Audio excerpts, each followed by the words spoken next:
Tidak ada duka, tidak ada bencana, tidak ada kesedihan yang mendalam kecuali satu, seorang muslim takut kepada agamanya sendiri. Seorang muslim alergi terhadap syariah. Seorang muslim takut terhadap khilafah. Seorang muslim bahkan sampai pada level benci kepada agamanya sendiri. Kepedihan yang mendalam ini tentu beralasan karena yang pertama, memang ada upaya menakut-nakuti umat agar takut kepada agamanya sendiri. Yang kedua, karena memang umat Islam enggan belajar Islam. Semakin parahlah kondisi, semakin lengkaplah penderitaan karena memang ada upaya dari pihak eksternal untuk menakut-nakuti Islam, menakut-nakuti kaum muslimin untuk berislam. Yang kedua, ditambah lagi, umat Islam tidak mau belajar Islam. Umat Islam tidak mau mengkaji Islam. Sehingga hari ini kita lihat di mana-mana umat Islam yang menentang syariah. Umat Islam yang menolak khilafah. Umat Islam yang tidak mengenal panji-panji Islam. Umat Islam yang menolak hukum-hukum yang berasal dari Allah Subhanahu wa taala. Umat Islam tidak terima dengan hukum waris. Umat Islam menolak hukum poligami. Umat Islam sendiri yang kemudian menolak hukum yang terkait dengan persaksian wanita dan pria. Umat Islam sendiri yang tidak setuju terhadap larangan presiden wanita dan seterusnya. Siapa yang menolak syariah? Tentu umat Islam sendiri. Dua faktor yang saya sebutkan tadi terjadi di tengah-tengah kita. Barat, orang-orang kafir memang telah berupaya pagi dan siang juga malam untuk menakut-nakuti kaum muslimin agar kaum muslimin tidak mau mengambil Islam. Maka kalau mengambil Islam berarti terjadilah kemunduran. Kalau mengambil Islam ketertinggalan. Kalau mengambil Islam kembali ke zaman batu. Kalau mengambil Islam maka terjadilah kesengsaraan. Ini yang terus dikampanye, ini yang terus diopinikan oleh Barat agar kaum muslimin takut terhadap Islam.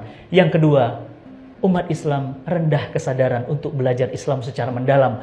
Andai saja umat Islam mau belajar Islam, mereka takut dengan syariah. Apa yang mereka takutkan dengan syariah? Bukankah syariah itu adalah aturan yang maha sempurna, dari yang maha sempurna Allah Subhanahu wa taala untuk mengatur diri kita. Bahkan Allah Subhanahu wa taala berfirman, "Al-yauma akmaltu lakum dinakum wa atmamtu 'alaikum ni'mati wa raditu lakum Islam Madinah." Hari ini telah aku turunkan Islam sebagai agama yang sempurna untuk kalian, sebagai syariah yang sempurna untuk kalian, dan aku cukupkan nikmat itu dan aku telah ridhoi Islam menjadi agama kalian. Maka apa yang salah? Mengapa kemudian umat Islam takut terhadap syariah?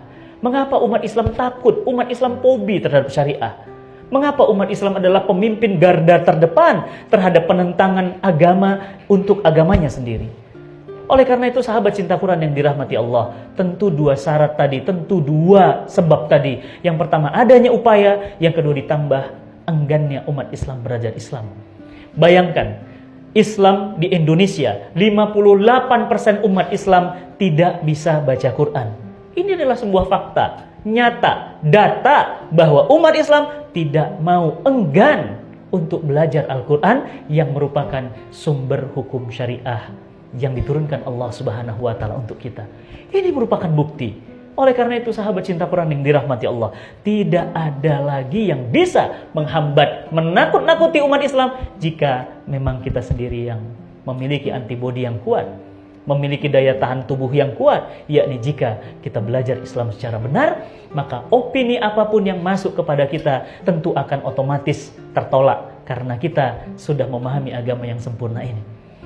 Maka sahabat cinta Quran yang dirahmati Allah, tidak pantas seorang mukmin takut terhadap syariahnya sendiri. Sangat tidak lumrah, bahkan tidak bisa dimaklumi seorang muslim bahkan menentang, bahkan dikatakan kami adalah orang yang pertama kali akan menentang jika syariat Islam diwujudkan.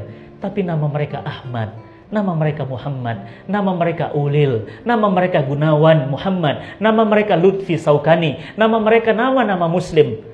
Akan tetapi mereka adalah orang yang terdepan menghalangi diterapkannya hukum-hukum Allah untuk mengatur kehidupan manusia. Maka sahabat cinta Quran yang dirahmati Allah, tidak ada pilihan bagi kita. Yang pertama, untuk terus belajar Islam lebih dalam, lebih semangat, dan terus mengkajinya semakin dalam dan semakin bersemangat. Yang kedua, menyadari bahwa hukum-hukum Islam itu adalah sumber kebaikan, dan jika tidak diterapkan akan menimbulkan keburukan. Allah Subhanahu wa taala menegaskan, "Wa ma arsalnaka illa rahmatan lil alamin." Kami turunkan Islam ini kepadamu wahai manusia, kepadamu wahai Muhammad, untuk menjadi rahmat atas segala alam. Maka bagaimana Islam mau menjadi rahmat jika untuk diterapkan pun penentangnya adalah umat Islam sendiri? Na'udzubillah min zalik. Tentu ini kesedihan yang mendalam bagi saya, kita, dan anak cucu kita nanti tentunya. Semoga Allah Subhanahu wa taala memberikan kekuatan, kesabaran agar kita terus mendalami dan mencintai Islam dan merindukan hidup dalam naungan Islam. Salam cinta Quran. Assalamualaikum warahmatullahi wabarakatuh.